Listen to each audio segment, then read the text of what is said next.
Então, como estava previsto, vamos conversar hoje sobre a avaliação da segurança de ingredientes cosméticos, né, que são dados que devem estar presentes, inclusive, no dossiê de registro daqueles produtos. Tá bom? Doutora Thaisa, o que você acha, então? Vamos iniciar essa nossa conversa, esse nosso bate-papo, né? O que você acha da viabilidade e também aplicabilidade desses estudos que são chamados de estudos in silico para dar suporte nesse desafio, que na verdade não é um desafio só da indústria, né? Só do setor produtivo, mas também do setor regulador, né? Da própria agência. Não vamos pensar só na Agência Nacional de Vigilância Sanitária, mas qualquer agência que cuida, né, de produtos sujeitos à vigilância sanitária ao redor do mundo. Haja visto que a gente precisa, né, buscar essa harmonização de conceitos. O que você acha, mais uma vez, né, doutora Thaisa, dessa viabilidade e aplicabilidade desses estudos em si? Muito boa noite. Boa noite. Boa noite a todos. Estão me ouvindo? Sim, bem. Aqui está chovendo a beça, então se cair eu vou entrar no celular. Começou uma chuva, estou preocupada com a internet. Qualquer coisa vocês colocam no chat, tá? Se estiver falhando, por favor. Ok, por enquanto tudo bem. Tá ok. Boa noite, então, a todos. Obrigada, doutor Biraci, pela apresentação. Então, a sua pergunta, respondendo a sua pergunta, primeiramente aqui, então, nós como empresa estamos aqui para falar da segurança e de ingredientes cosméticos, e o método in silico é, sim, bem consolidado para esses estudos de segurança. Como você citou, a Anvisa ela já publicou em 2012 uma atualização de um guia de avaliação de segurança desses produtos, que primeiramente, eu acho que foi em 2003, tem essa atualização de 2012, e nesse guia já está lá descrito que é aceito estudos in silico para estudos de segurança de ingredientes cosméticos. Além disso, a gente já sabe dessa aceitação por diversas normas internacionais, inclusive, porque a gente já faz estudos também com medicamentos, seguindo normas como o ICHM7, o Guia 69 da OECD. Então, a gente já tem essa consolidação desses estudos. Então, quando a gente fala, basicamente, agora, entrando mesmo em cosmético, o que nós podemos falar? Os riscos que os cosméticos, no processo de desenvolvimento de cosméticos, quais são os riscos que eles podem ter? Que é a sensibilização, irritação, temos também efeito sistêmico e algumas questões de desconforto. Então, nossos estudos voltados para avaliar esses riscos. Quais são os ensaios que a gente pode fazer? A gente pode fazer irritação cutânea, a gente faz sensibilidade cutânea, a gente pode fazer irritação ocular. Falando de efeitos sistêmicos que a gente utiliza até muito com medicamentos, carcinogenicidade, mutagenicidade, esses que são descritos até no ICHM7 que eu citei anteriormente. Temos também toxicidade aguda, que esse parâmetro é muito importante, porque a gente, não no caso de cosméticos, mas até nessa questão de medicamentos, a gente estava usando até para detectar, para avaliar, determinar o valor de NOAEL.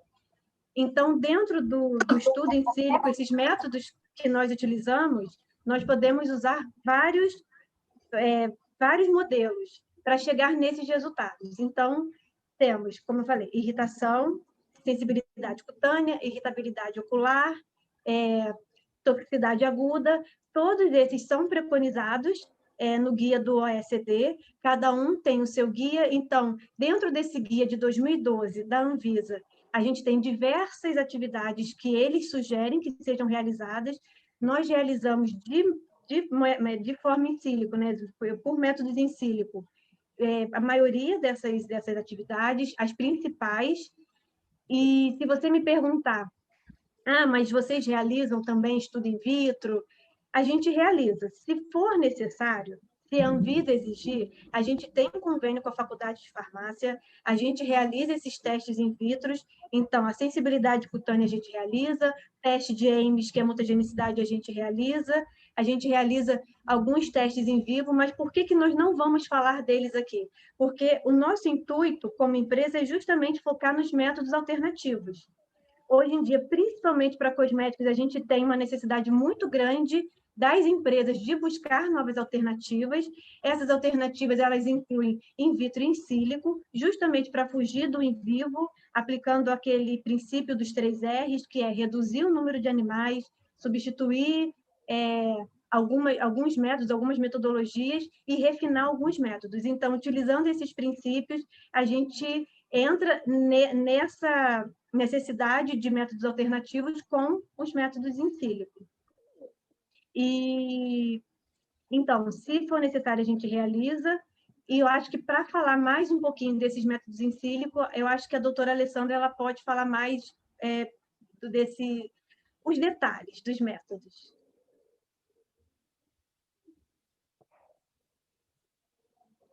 Estamos sem... Me desculpe, para variar o bug da teleconferência, né? Seja bem-vinda mais uma vez, doutora Alessandra. Um prazer contar com toda a sua expertise e, claro, do doutor Lúcio também, como nossos consultores técnicos científicos, tá? Mas, enfim, né, baseado no que a doutora Thaisa expôs para nós, conta para a gente, doutora Alessandra, como seria essa avaliação, né? Fala para a gente um pouquinho mais sobre isso. E uma dúvida, você chegou a ver, né, que uma das empresas aí grandes do ramo chegou a produzir uma espécie de pele sintética, né? Você pode falar um pouquinho sobre isso também? Ou seja, o princípio dessa avaliação geral e essas novidades, né? Você consegue fazer algum tipo de paralelo, né? Fala para a gente, doutora Alessandra. Boa noite, por favor. A todos. Aqui não começou a chover ainda, então acho que a internet vai manter. Então, eu falo um pouquinho do in sílico, mas foi bom você ter chamado a atenção para a pele, acho que foi pele reconstruída, que a L'Oréal apresentou, acho que no final de 2019, né? Que é um método alternativo, como a Thaisa falou. Quando a gente pensa no método alternativo, é uma alternativa ao uso de animais. Então, tanto métodos in vitro como métodos in sílico, eles são considerados métodos alternativos. Só que quando a gente compara um método in vitro, como esse da pele reconstruída, com um método in sílico, a gente acaba tendo o método in sílico, ele é menos custoso e, dependendo do ensaio experimental, né, in vitro que está sendo proposto, o método in sílico ele vai ser mais rápido também, da gente obter os resultados. Não é que a gente vai simplesmente clicar com o mouse e vai ter um resultado, né? Existe toda uma análise anterior, antes da gente começar a usar um programa, né, usar um modelo, eu tenho que selecionar bem aquele modelo que eu vou utilizar os dados. Então, se ele é validado ou não, que tipo de técnica estatística que foi utilizada para poder desenvolver aquele modelo, qual o banco de dados, que é importantíssimo também, né? Da onde que vieram os dados experimentais para criar, construir aquele modelo, para que eu possa utilizar um modelo para simular um novo dado, né? Então, eu até brinco algumas vezes que, quando a gente faz uma simulação computacional, a gente tem uma previsão do futuro daquela molécula, né? Mas, na verdade, que a gente vai estar validado, né? Não é ao acaso. Então, quando a gente utiliza algum programa, então a gente dá algum resultado, a gente confia naquele resultado porque, previamente, eu avaliei de onde vieram os dados, qual foi o método estatístico que foi utilizado para poder analisar aqueles dados e, então, eu ter o meu resultado que eu estou simulando. Por isso, até mesmo quando a gente fala de simulação e modelagem, a gente tem uma diferença entre o modelo, que é o que eu uso, né, que é o modelo que está implementado nos softwares, e a simulação, que é o resultado da utilização daquele modelo. Então, quando a gente vai utilizar, como a Thaisa falou, a gente pode, por métodos in sílico, avaliar... já existem modelos estabelecidos de sensibilidade cutânea, irritabilidade dérmica, irritabilidade ocular. A gente pode, aí já esses casos, desses dois modelos, existem diversos programas que já têm esses modelos desenvolvidos, mas dependendo da minha molécula, eu tenho que saber exatamente qual vai ser o melhor modelo para eu analisar. Existem programas gratuitos, como programas pagos, então não é só eu entrar no Google, buscar um programa que vai fazer a simulação e liberar um resultado. Eu tenho essa avaliação ela é um pouco maior do que aquele resultado que o software vai te apresentar. Você precisa entrar no conceito, vamos pensar, da molécula e do próprio produto. Você tem um resultado que esse tratamento matemático vai te entregar e você vai racionalizar em cima desse resultado, doutor Alessandro? Isso, eu preciso ter o conhecimento químico, não só do banco de dados, mas assim, não só da molécula que eu estou estudando, né, que estou trabalhando, como as que compuseram, né, o banco de dados daquele modelo, mas também eu tenho que ter o conhecimento estatístico do modelo que for utilizado. Estatisticamente, ele está validado ou não? Né? Ele pode me dar um resultado confiável? Qual é a robustez daquele modelo? Para quem nunca usou modelo em sílico, assim como a gente faz a validação de um método analítico, né? Exemplo, HPLC, tá? A gente também tem que fazer a validação de um método em sílico.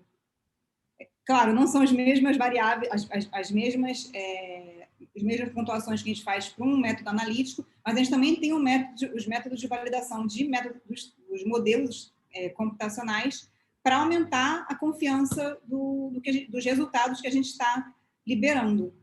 Perfeito. Existe um paralelo entre os parâmetros, né, que você citou, o HPLC, junto com o próprio estudo em sílico. Eu tenho um parâmetro já clássico, vamos dizer, vou usar o termo, um marcador, que eu preciso interpretar.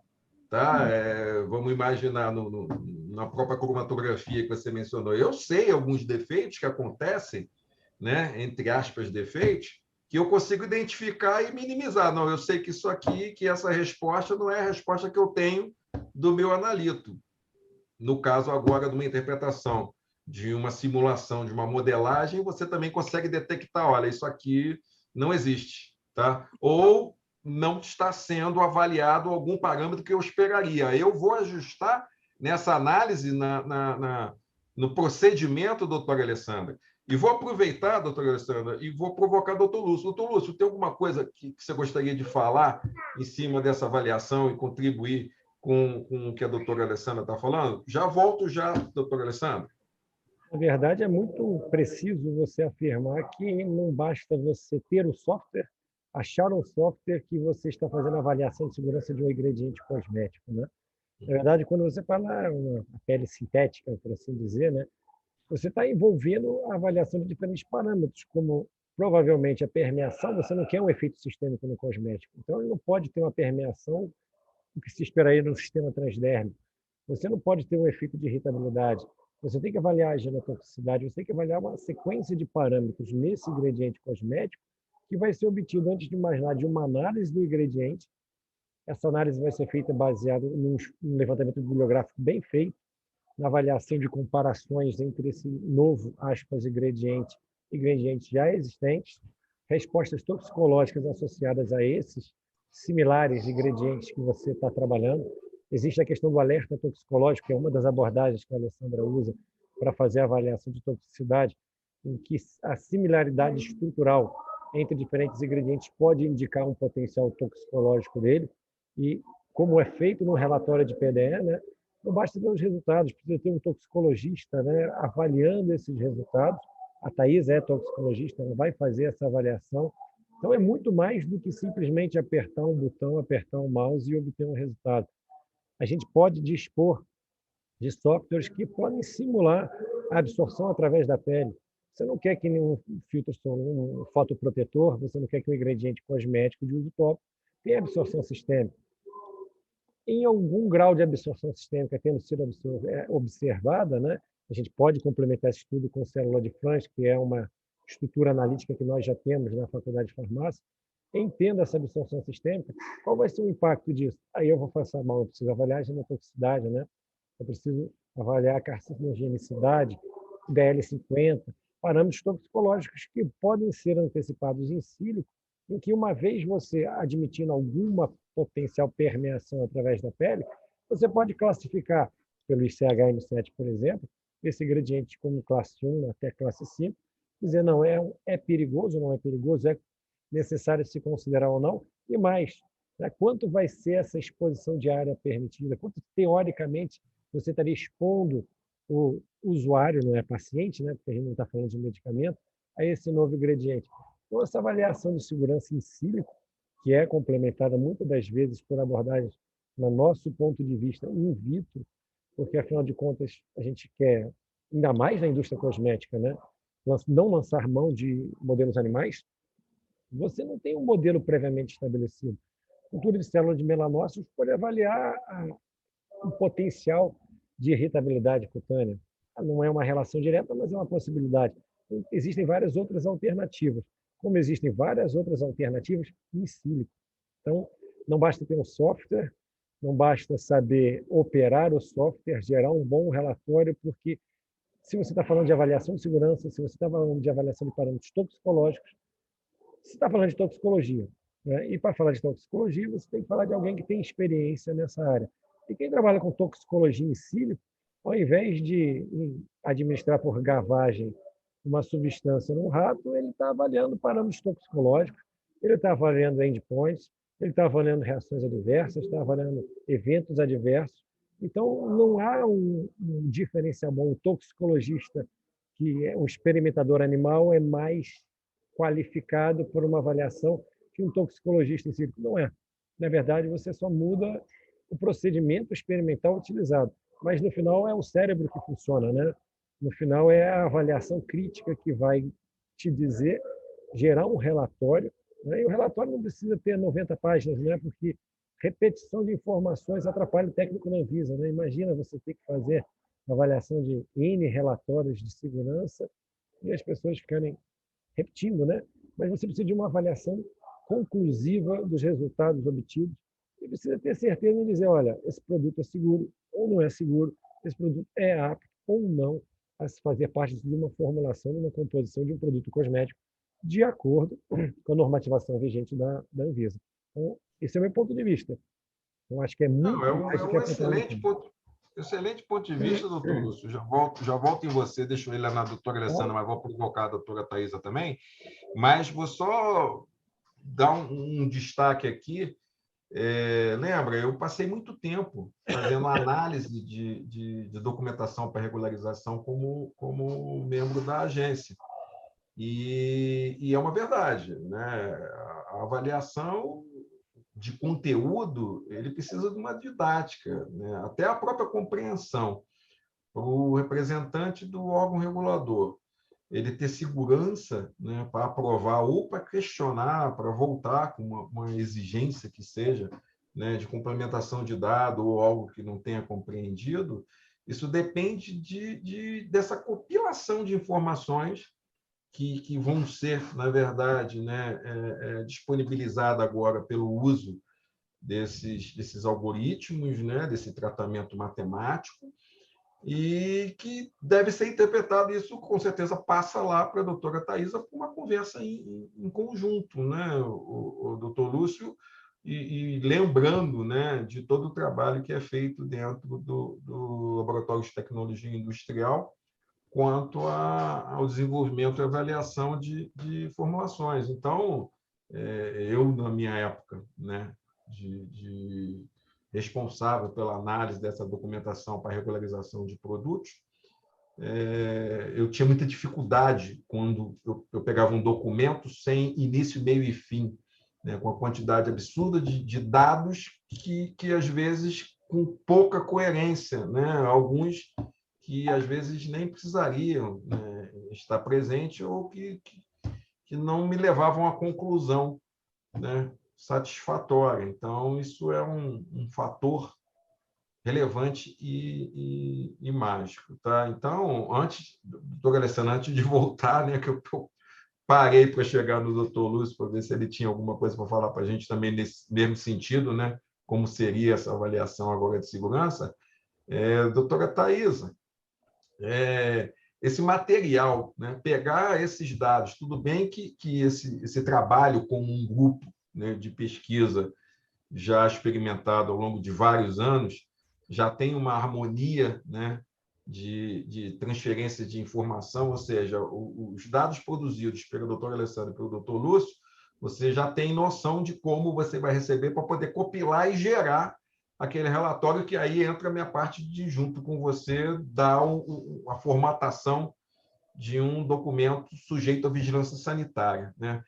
Mas você já tem noção do que você vai receber, né? Você já prepara a doutora Alessandra e o doutor Lúcio para o seu próprio desafio. Olha, eu tenho essa molécula, eu tenho essa formulação, eu preciso estudar aqui, eu já tenho experiência de algo parecido, de alguma molécula parecida, de algum sistema parecido. Você faz esse briefing, na verdade, com a doutora Alessandra e com o doutor Lúcio, antes de receber o dado, né, tratado, esse tratamento em sílico? Sim, toda vez que a gente recebe um produto para a gente fazer essa análise, nós trabalhamos em equipe. E a primeira coisa que a gente faz é um levantamento bibliográfico desse produto. Então, a gente faz um levantamento bibliográfico específico para qualquer funcionalidade desse cosmético. A gente já vê o que tem na literatura, e a partir daí a gente vai fazer os nossos estudos em sílico e seguindo, como eu falei, essas normas, todos esses testes, e também seguindo o que a empresa vai pedir para a gente. Perfeito. Perfeito. Entendeu? Doutora Alessandra, esse trabalho é muito próximo, junto com o doutor Lúcio, desse processamento de dados, e antes de chegar na doutora Thaisa, o que seria a pergunta, né? Melhor. Há uma discussão interna entre vocês antes de levar esses dados para a doutora Thaisa? Com certeza. Até porque, por mais que a gente já, a partir da avaliação, né, da busca bibliográfica que ela faz, já chega com as estruturas para a gente, aí a gente já começa, bom, qual vai ser o melhor programa para a gente realmente utilizar com essas moléculas, né? Voltando àquela história de banco de dados, com método estatístico, para poder avaliar aquelas moléculas. E, além do conhecimento toxicológico, a gente tem que ter o conhecimento químico. Então, existe toda uma discussão de grupos químicos que são realmente, que já são conhecidos com uma toxicidade, com problemas, com grupos toxicofóricos, né?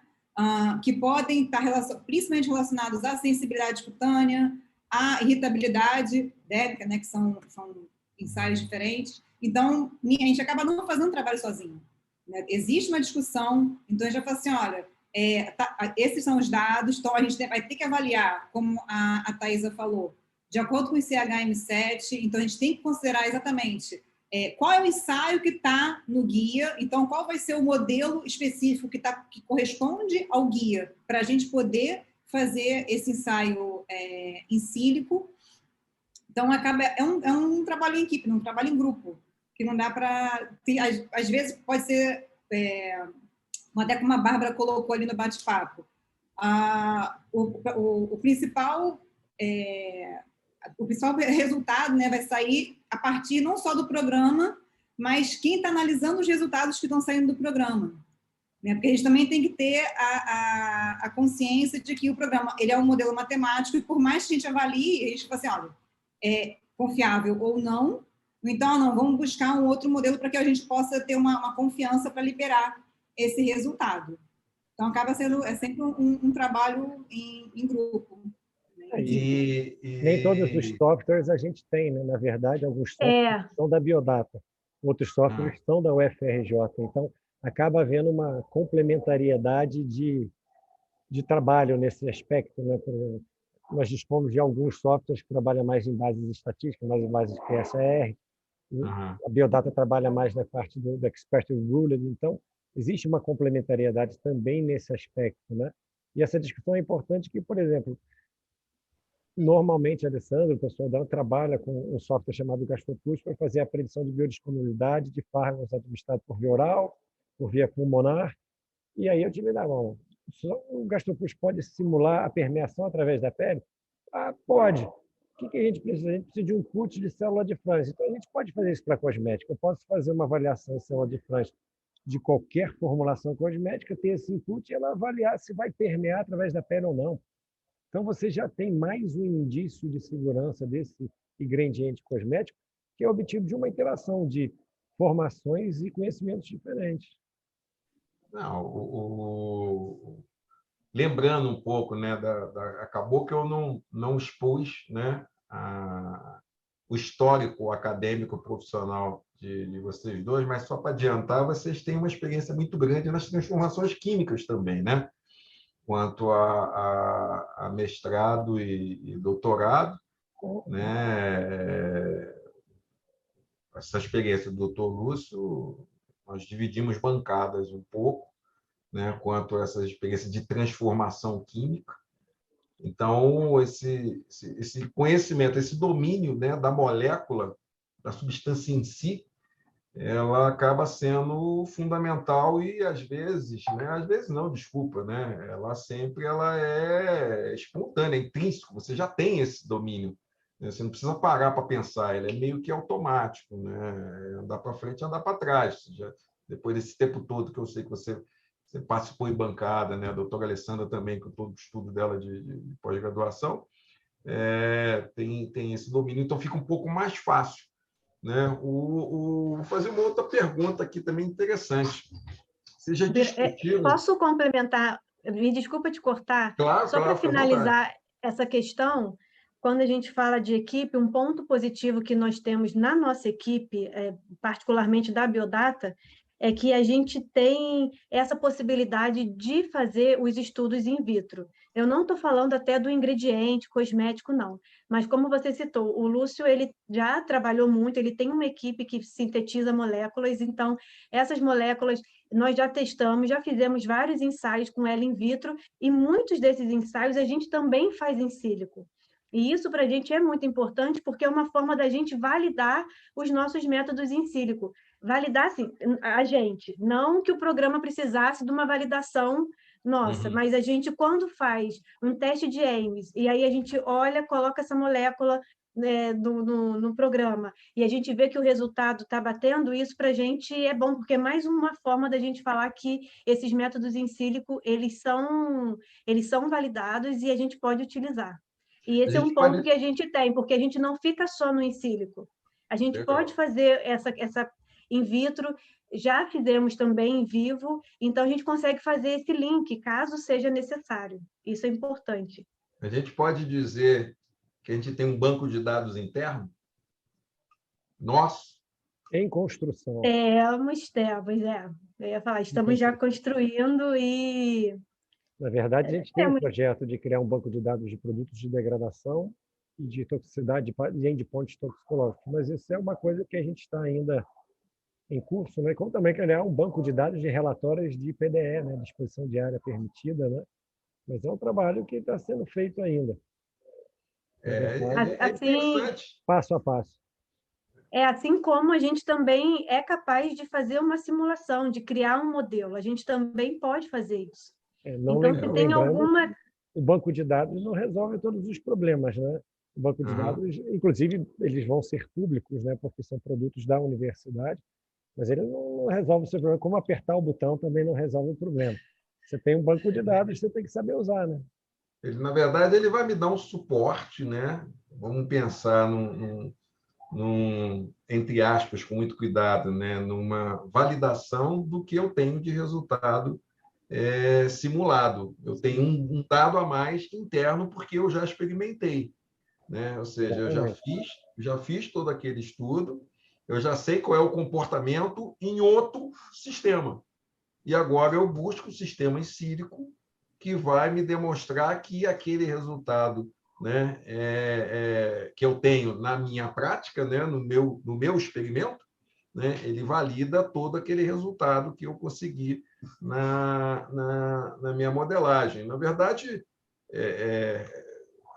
nós, né, acabamos sendo provocados a falar um pouco dessa parte, porque é muito interessante, é muito é gratificante para nós mesmo, né? Nós estamos conseguindo um trabalho diferente, até por sermos um grupo de pesquisa, né, formal, né, a gente consegue aprofundar um pouco mais e gerar, né, algumas informações, algum conhecimento para agregar o que já é, vamos dizer assim, disponível comercialmente, né? Mas o que eu ia perguntar, né, naquele momento, doutora Thais, é se lá dentro, né, doutor Alessandro e doutor Lúcio, vocês chegam a discutir quanto a melhor abordagem. Olha, eu acho essa aqui um pouco melhor, não, eu acho essa aqui um pouco melhor, então vamos testar e depois vamos validar, né, o que eu tenho de resultado usando um método ou o outro usando outro método. A gente tem essa rotina também? Passa por essa rotina em algumas vezes? Não, passamos sempre. Essa rotina de um saber o que o outro está fazendo e a gente chegar nesse consenso é sempre. Lá é o que até a Alessandra já falou, a gente trabalha em equipe. Um sabe o que o outro está fazendo e dentro do nosso estudo, a gente já tem alguns modelos que a gente já tem que fazer. Então, nós temos que seguir modelos de QSR, eu acho que a Alessandra pode me complementar se ela quiser. Temos também o de Expert Rules, que o Lúcio tinha falado, a gente já tem que seguir. Dentro desses modelos, a gente pode escolher qual é o melhor software. Aí vai entrar todo o conhecimento químico que a Alessandra já tinha falado anteriormente. Mas sempre discussão não é isolado. A doutora Alessandra ela não vai resolver, eu quero usar esse programa e a gente vai... Não, é sempre em consenso, em comum acordo, um sugerindo. Se um tiver um problema com alguma molécula, a gente vai sentar e vai discutir. Então, Nesse ponto, tem uma entra... pergunta aqui da Cristina: qual software é utilizado para avaliação toxicológica, né? Na verdade, o Percepta é de propriedade da Biodata e a Demet Predictor é da Faculdade de Farmácia da UFRJ, tá? Na verdade, a gente só pode usar o Ademet Predictor porque nós temos uma licença em que especificamente foi determinado que nós iríamos fazer prestação de serviço via a nossa fundação universitária, e isso foi acordado com o detentor dos direitos do software. Então, você não pode usar o software aleatoriamente. Exatamente. E como a Biodata usa também, é uma questão comercial e da Biodata. Agora, é importante lembrar que na universidade a gente tem diferentes projetos andando, diferentes ideias sendo trabalhadas que às vezes não interessam a Biodata, mas muitas vezes pode solucionar um problema da Biodata, né? Então, essa parceria faz com que a gente possa estar sempre conversando entre a gente, conversando com eles para saber como solucionar da melhor forma os problemas que são apresentados, né?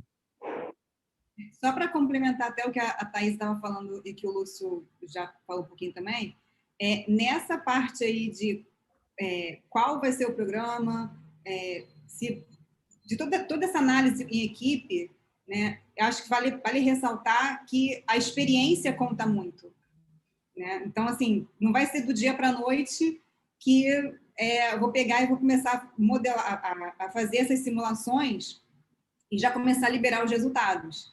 Então, às vezes, assim, é melhor, com a experiência, a gente acaba já sabendo, olha, para essa molécula é melhor a gente fazer esse tipo de teste, né? Utilizar esse modelo ou usar aquele outro, porque senão, olha, não vai funcionar porque a molécula é muito grande, a gente vai ter que utilizar um outro programa, porque os que a gente já, por exemplo, existem moléculas que a gente já sabe que o Ademet Predictor ele não vai simular, né? Por conta de número de grupos ionizáveis, até por conta dos grupos ionizáveis, se ele vai conseguir calcular pKa ou não.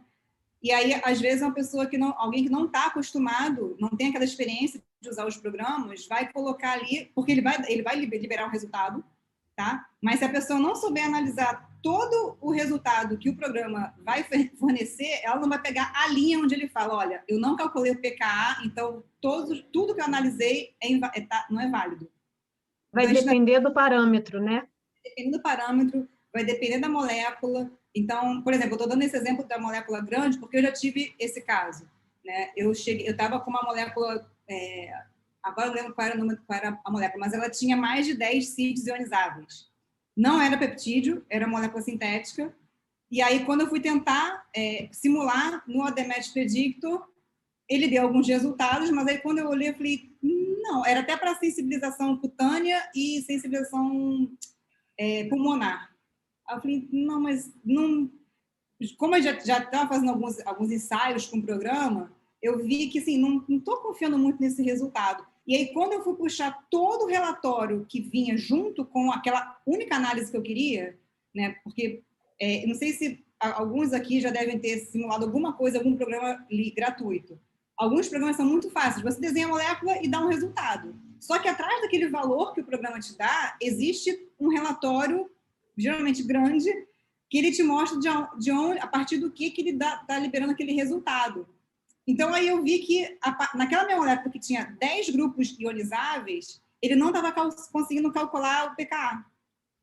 E aí ele só falou assim, olha, o pKa não foi calculado. Aí eu falei, mas como é que não foi calculado? Aí foi quando eu voltei para a estrutura, eu falei, bom, realmente, com esse monte de grupo ionizável, ele não vai conseguir. E aí foi quando eu entrei em contato com o desenvolvedor do modelo, e aí ele falou, olha, essa é a limitação dessa versão.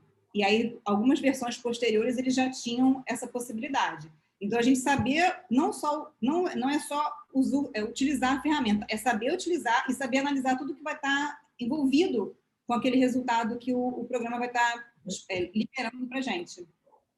Então, eu tenho o poder de descartar um resultado, ou seja, não são todos os resultados que são viáveis para a minha avaliação quanto à segurança? Não, até porque, assim, não é porque é o in silico que ele vai me dar um resultado, como eu falei ainda agora. Ele vai dar um resultado matemático, né? Porque ele é um modelo matemático, então você dá um input, um dado de entrada, ele vai te dar uma resposta. Agora, a resposta que ele te dá tem todo um background de você entender o programa e você, com a gente, com a experiência, conseguir saber analisar aquele dado e falar assim, bom, dá para confiar ou não. Foi como eu falei de novo, porque essa molécula dos 10 sítios ionizáveis me marcou muito. Que eu tive que procurar o desenvolvedor para entender assim, por que eu não está analisando, sabe? Eu desenhei a molécula correta e aí eu tive que conversar com ele para ver isso. Então, não é porque o programa deu um resultado que aquele resultado está certo. Entendi. Tem outra pergunta. Só lembrando uma coisa, resultado o programa sempre vai dar e relatório sempre vai ser preparado. Agora, um dia a agência pode descobrir que esse resultado não é pertinente, né? A pergunta aqui é como você analisa faz a avaliação toxicológica de uma formulação farmacêutica, né? Se o programa contempla todos os componentes da formulação. O que acontece? Vamos falar da formulação farmacêutica para depois fazer um paralelo para o produto cosmético, né? Em verdade, você entende que na formulação farmacêutica todos os recipientes têm sua característica toxicológica previamente avaliada. Então, para que você tenha um recipiente aceitável para uso na qualquer agência reguladora, né? Ele tem que ter sido avaliado em termos toxicológicos e ele não vai apresentar um risco toxicológico para essa formulação. Então, o que a gente tem de necessidade de ser contemplado no caso da formulação? Influência farmacocinética, e aí você está falando de influência toxicocinética do princípio ativo que está sendo avaliado, e algum tipo de compatibilidade que vai poder existir ou não entre o recipiente e o ativo que está sendo contemplado. Em termos de toxicocinética, o que a gente vai considerar é a modulação da liberação e variações de biodisponibilidade que a formulação pode ter em termos do ingrediente ativo ou do princípio ativo que você está analisando no software. Tá? Isso aí a gente pode antecipar, não é um problema. Existem softwares que fazem simulação de biodisponibilidade com alguns parâmetros, né? Mas o foco da avaliação toxicológica é do princípio ativo. E os estudos de compatibilidade são pré-requisitos já para o registro de qualquer medicamento, desde a RDC 200 até a 60 de 2014. Então, o que vai acontecer? Quando a gente fizer um paralelo para a formulação cosmética, o que a gente vai avaliar é o ingrediente que tem uma funcionalidade diferenciada ou um novo ingrediente que você quer acrescentar na sua formulação. Em termos de farmacocinética, não há que se falar em farmacocinética de cosméticos, né? Porque eles não são admitidos para serem administrados por nenhuma via que determine a absorção sistêmica. Então, para embelezamento, higiene, etc. Mas o que a gente poderia pensar é de que forma um determinado ingrediente que tem uma funcionalidade X pode ter influência dos outros constituintes utilizados. Aí o que a gente poderia pensar é permeação através da pele, é absorção sistêmica ou não, e aí sim a gente pode usar o parâmetro in vitro, que é os experimentos de célula de Franch, como input para simular a absorção sistêmica através de softwares como, por exemplo, o GastroPulse, tá? Não apareceu o nome de quem perguntou, mas se tiver mais alguma complementação que seja necessária. Foi a Cristina. Cristina, beleza.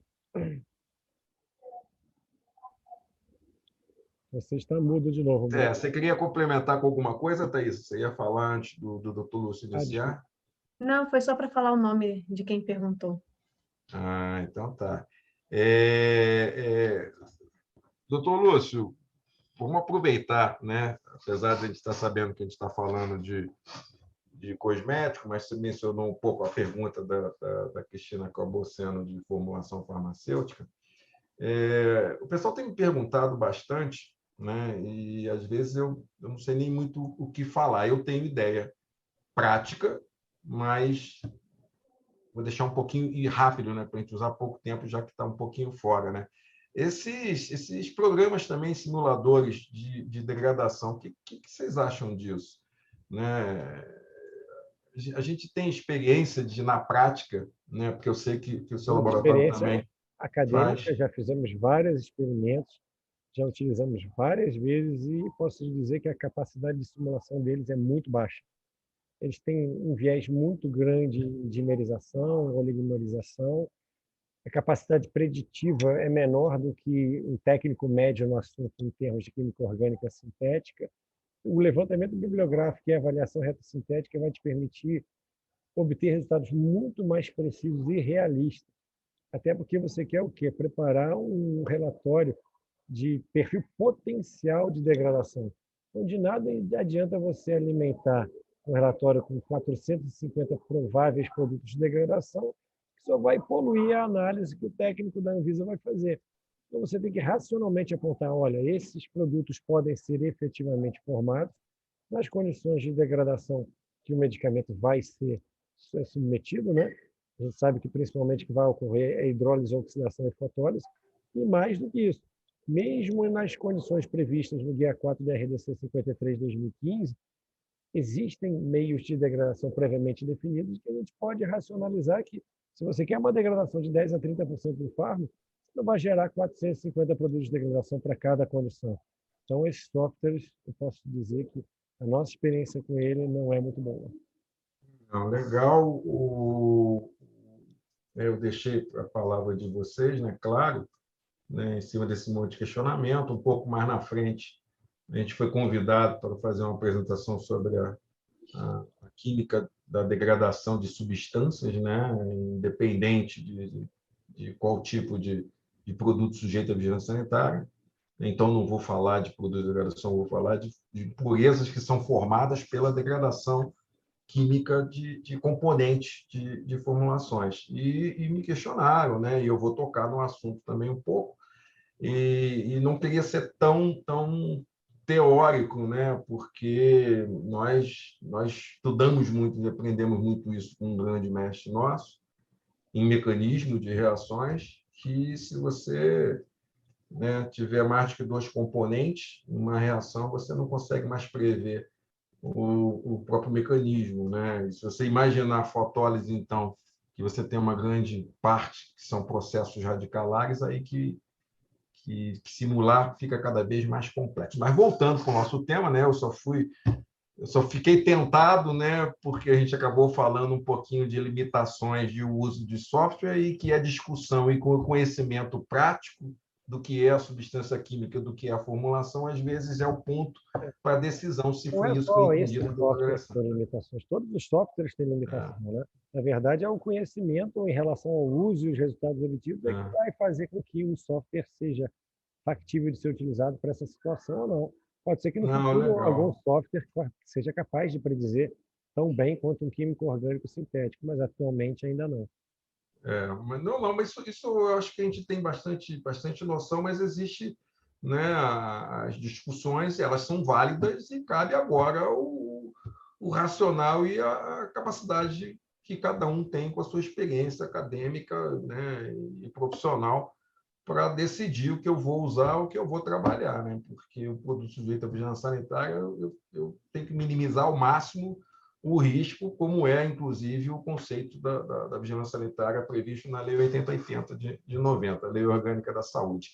Mas vamos lá, né? Não vamos sair muito lá dos nossos cosméticos, não, né? Vou perguntar para vocês três agora, né? Vamos começar lá de novo com a doutora Thaisa, depois a doutora Alessandra e o doutor Lúcio. O que vocês podem falar, né, para a gente, né, sobre testes de eficácia em cosméticos, pessoal? Então, acho que até a gente já deu uma pincelada, né? O Lúcio já falou bastante de permeação, a gente consegue... Oi? Não, o Lúcio já deu um spoiler. Deu. Então, quando a gente fala de eficácia, a gente fala de permeação, e aí, em sílico, a gente tem esse programa que o Lúcio também já citou, o GastroPlus, que a gente consegue fazer por PBPK. Alessandra, você quer falar um pouquinho de PBPK? Falar de permeação? Então, porque quando a gente fala de eficácia de cosmético, o que a gente pode simular é a permeação, né? Aí vai depender do quanto a gente quer que aquele ingrediente permeie ou não a derme. Então, a gente pode simular. Aí foi como o Lúcio falou ainda há pouco. Existem alguns dados de entrada que eu preciso para poder utilizar, fazer um bom modelo, porque aí, nesse caso, eu vou ter que criar um modelo farmacocinético e depois validar e simular aquele o resultado.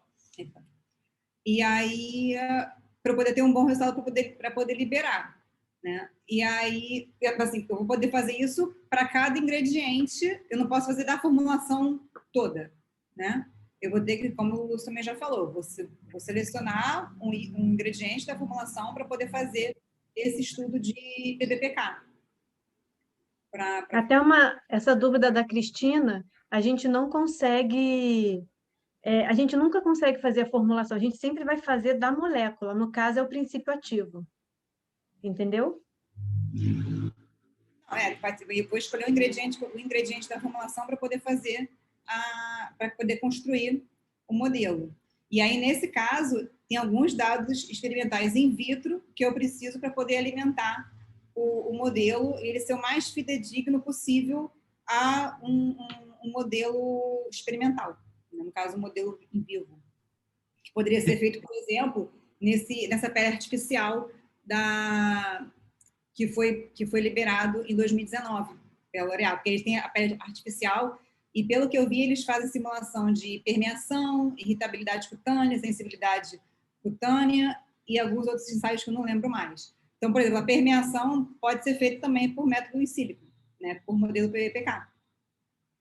E no mesmo sentido que a gente estava falando em segurança, doutora Alessandra, a gente também pode ter falso positivo ou falso negativo, se é que a gente pode usar esses termos, ou seja, num estudo desse, né, me determinar que, olha, eu vou ter um bom resultado, né? Ou um outro, eu não vou ter um bom resultado com essa formulação. A gente também tem que ter algum senso crítico agora, experimental, alguma bagagem experimental para poder desafiar o próprio resultado que essa modelagem vai te dar? Sempre.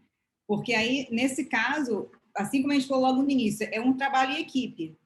Então, eu preciso não só ter o conhecimento do uso do programa, então, alguém que tem expertise de utilizar o programa, saber calibrar o modelo, mas junto a alguém que tem um conhecimento de formulação, um conhecimento maior de formulação. Por exemplo, eu vou ter o Lúcio coordenando o estudo que eu vou estar fazendo com o modelo computacional, para a gente, com isso, integrar, vamos dizer assim, nesse caso, todos os métodos em si, a gente acaba tendo precisão também dessa multidisciplinaridade, tá? Porque ninguém, seja na pesquisa, seja numa empresa, ninguém trabalha sozinho, né? A gente precisa do grupo para poder liberar resultado, para poder evoluir. Mas a gente precisa de ter essa integração para poder ter um bom resultado. Porque aí Aí até, por exemplo, ó, qual o ingrediente ativo que eu vou simular? Quais são os dados que eu vou ter inicialmente para poder entrar ter como dado de entrada no programa, ou quais eu ainda preciso fazer o experimento in vitro, como a Thaisa falou, que ainda pode ser feito, né, na faculdade de farmácia, para poder utilizar como dado de entrada no programa. Teve uma vez que a gente foi uma tentativa, né, de trabalho com uma empresa, só que a empresa não queria liberar os dados iniciais de entrada que eu precisava para construir o modelo. Aí eu falei, bom, ou você passa para a gente o material para a gente testar, ou então você já me passa os dados, porque não tem como, não é uma cartola, né, que eu vou tirar um dado. Eu preciso de dados confiáveis, de dados de entrada para poder construir o modelo e te dar um dado preciso, né, validado do que a gente vai estar simulando. Perfeito. Em cima de grupo, né, desse conceito de multidisciplinaridade, desse conceito de que eu tenho pequenos nichos com conhecimentos específicos e que vão ter trocas para gerar um resultado final, né? Que vai ser compilado pela doutora Thaisa e que eu vou ajudar a montar um relatório no conceito sanitário. Não sei se eu falo com a doutora Thaisa ou a doutora Alessandra. Quem mais participa, né, desse conselho, desse grupo de consultores, de pesquisadores com a gente, doutora Alessandra? Tem mais gente com conhecimentos que vão agregar, né? Doutora Alessandra, no seu grupo de pesquisa, no seu laboratório, eu sei que você é coordenadora, né, vice-coordenadora de um laboratório de pesquisa de modelagem molecular. O doutor Lúcio, infelizmente, ele parece estar com problema de conexão lá, mas ele tem um grupo enorme de pesquisa em diversas linhas diferentes, que, inclusive, dão suporte para esses estudos in sílico que a gente faz, né? In sílico, né? que a gente faz. Tem mais gente, doutora Thaisa? Parece que já passou aqui e está com... Deve estar caindo um dilúvio por aí, mas... A nossa equipe, a gente conta como somos nós, eu e você, e nós temos 4 consultores, que é a Alessandra, temos o Lúcio, nós temos também mais 2 professores da Faculdade de Farmácia, que é a professora Bárbara e o professor Carlos Rangel. E todos eles participam de todos os estudos. Cada um tem uma expertise para agregar. Como é que funciona também esse trabalho deles? Uma hora delas, a gente vai chamar eles também para participar com a gente, né, formalmente. A Bárbara, ela até chegou a fazer alguns comentários aqui e tudo. Não, é como a gente falou até anteriormente, cada um tem vamos colocar assim, uma divisão, mas todos são interligados. Sim. Entendeu? Todos são conectados. Cada um faz uma parte, mas sempre trabalhando em espelho. Eu faço X, e aí a Alessandra ela vai olhar o que eu fiz, e sempre um olhando do outro e fazendo o contraprova. No conceito de boas práticas, nós temos procedimentos operacionais para seguir, para cumprir. Alguém sabe o que vai receber e sabe o que precisa devolver quanto à racionalização de dados, de informações, para não ficar nada perdido. Ou seja, eu preciso entregar uma informação, seja por uma publicação em revista científica, seja para dar suporte ao desafio regulatório de alguma empresa parceira. E, lógico, se eu estou pensando, né, no conceito sanitário, eu penso inicialmente, né, nós somos uma startup, nós somos uma empresa agora, né, nesse sentido. Então, nós seguimos boas práticas, nós temos boas práticas. Eu acho que, assim como a gente na área farmacêutica, a gente tem o POP, né, procedimento operacional padrão para cada item que deve ser executado. Então, também, assim, para cada análise que a gente tem que fazer, existe um POP, né, onde a gente tem um fluxo, como a Thaisa falou. Quem vai executar, quem vai analisar, quem vai conferir o que foi feito. até foi como você falou, a ideia é sempre a gente liberar um resultado que seja confiável e simples e fácil de ser lido, né? Nisso, quando você estava falando, eu me remeteu a uma professora que eu tive no segundo período da faculdade, que eu fazia aula de experimento, acho que era orgânica experimental. E aí, se a gente não colocasse no relatório apenas o que era essencial, né, de acordo com a prática, ela riscava e botava, enchendo linguiça. Então, ali, daquele momento, assim, não adianta... foi como você falou, a pessoa, às vezes, ela escreve, coisas que não estão conectadas, vai atrapalhar o analista. Final. O auditor sofre. Se é um auditor sanitário e você tem uma quantidade absurda de informação irrelevante para o processo, nossa, então, aquilo cansa. E a parte que é mais importante, às vezes, nós somos seres humanos, né? E não é um só, né? São vários. Você não avalia um só. Não. Imagina, um relatório de 90 páginas. Se cada relatório tiver 90 páginas, onde ou a informação vai estar repetitiva, ou então você vai ter um texto, como dizia a minha professora, enchendo linguiça, cadê o dado realmente que importa? Né? Então, até por isso, a gente tem que tá bem alinhado com as diretrizes, não só da Anvisa, mas também as internacionais, como a principal que a gente tem, né, de mutagenicidade, que é a ICH-M7.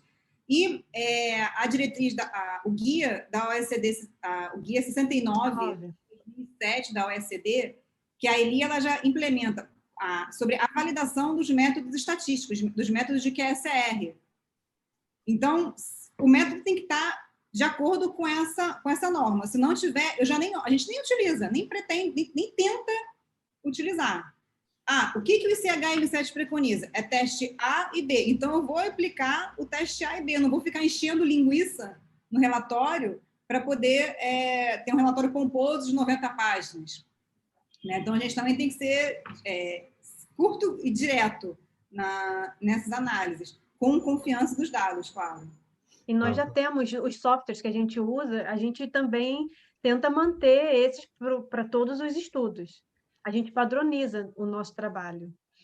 Até com a experiência do grupo, né? Principalmente com a experiência em sílico, o professor Rangel, eu e a Bárbara, que a gente tem nessa área, então a gente já sabe exatamente quais programas que a gente pode confiar para poder analisar as moléculas que chegam para a gente e quais a gente fala assim, olha, não vale.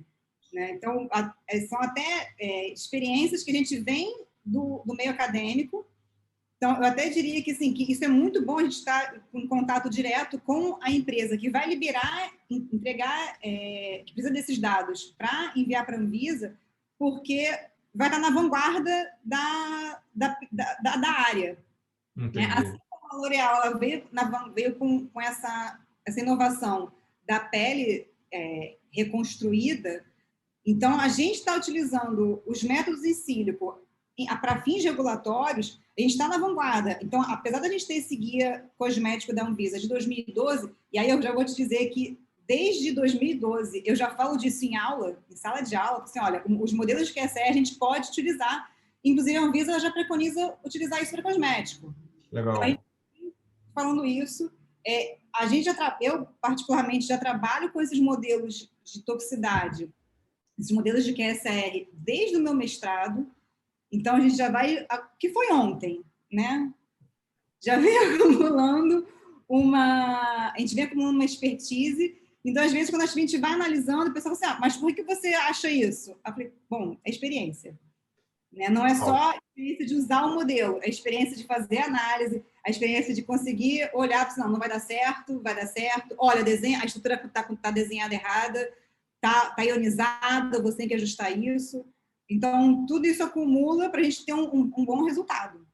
Agrega valor a essa racionalização do resultado que o programa vai te dar, né? O algoritmo vai te dar de resposta, você tem uma análise crítica, né, do que é, o que não é, qual é você consegue ponderar, né? Mas se eu entendi, você e a doutora Bárbara trabalham mais ou menos próximo quanto à utilização do sistema, né? E o doutor Rangel? Ele utiliza um método, ele desafia o resultado de vocês, o método que vocês utilizaram, ele complementa. Como é que é a ação desse nosso outro consultor, doutora Thaisa? Eu ia falar. Quer falar? Pode falar, então, Lê. Não, na verdade, o professor Rangel, ele foi um dos pioneiros dos métodos de QSR no Brasil. Então, lá também, aí já posso falar... Você sabe que ele é da minha turma de mestrado? Você falou que o teu mestrado foi ontem? Ele é da minha turma. Antes de ontem. O meu e o dele foi antes de ontem, tá? Não, o dele não vou falar que foi ontem, não, porque já é professor titular, o professor titular não defendeu ontem, não. Não fala isso, porque o meu foi ontem. Quer dizer, desculpa, o meu foi junto com o dele, né? Nós entramos na mesma turma. Então, mas é porque, na verdade, ele foi um dos pioneiros do QSR aqui no Brasil, então ele acaba fazendo uma análise bem mais crítica desses modelos, né? Então, tanto a parte estatística quanto o banco de dados, que a gente tem que usar, né? Dependendo da análise que a gente tem que fazer, seja até mesmo para ingrediente cosmético, a gente tem que saber utilizar o modelo estatístico, então ele vem com esse know-how, essa expertise bem mais do que a minha. Já tenho mais tempo, eu defendi ontem, já defendi um pouco mais para trás. Então, ele vem... Eu vou convidar ele para participar, para ele poder se defender, hein, doutora Alessandra? Defender. Mas, então, ele vem com com esse acúmulo de conhecimento, né, do QSR, e aí a gente tem o Expert Rule, que a gente já foi implementando. Eu comecei a usar o Expert Rule no meu mestrado, né, que eu, na verdade, no mestrado eu comecei com o método de Expert Rule, e no doutorado eu apliquei método de QSR. Então, a gente vem com esse acúmulo de conhecimento que não foi de hoje de manhã, foi de ontem à noite, que eu defendi, mas para poder agregar dar uma base, né, sólida dos dados que a gente analisa e dos resultados que a gente libera. Legal, legal. Depois a gente fala mal de novo do doutor Rangel, que está velho, entendeu? Está experimentado, vamos falar assim. Mas a doutora Alessandra tem uma pergunta para você. Você está lendo aí, doutora Thaisa? Isso, vou ler. Tá. Professora Alessandra, você sabe se as indústrias farmacêuticas que produzem produtos cosméticos apresentam núcleos que fazem pesquisa em sílico, essas mencionadas, ou esses estudos ainda são terceirizados pelas indústrias? São terceirizados. Até porque, bom, até onde eu sei. Tá? Eles estão capacitando agora. Porque, geralmente, esses estudos, eles estão mais focados, eles estão localizados mais nas matrizes. Eles estão capacitando profissionais agora. Então, por isso que ainda tem muita terceirização desses trabalhos. Exatamente. O Rangel falou que eu falei bem. Inclusive, a gente vai dar um curso. Vou até falar aqui, ó. Preparação de estudos regulatórios de toxicologia em sílico. Para quem quiser, a gente vai dar esse curso, vai começar dia 3 de maio. E vamos falar sobre tudo isso que a gente está falando aqui hoje. Já estão abertas as inscrições, doutora Thaisa? Já estão abertas. É só entrar no site do Learning Drops, procurar lá o curso e se inscrever. Vai começar dia 3 de maio. Você tem como disponibilizar o link? Tem, vou colocar aqui para todo mundo. Deixa eu só entrar aqui no link. Legal. Bom, então voltando lá, né? Doutora Thaisa, nós temos o suporte, né, científico desses 4 consultores, cada um com sua especificidade e que, na verdade, né, a associação deles torna-se fundamental, né, e para elevar o potencial de acerto, né, do que a gente tem de resultado e de avaliação de segurança, e agora, né, como a gente falou rapidamente também, de eficácia de produtos.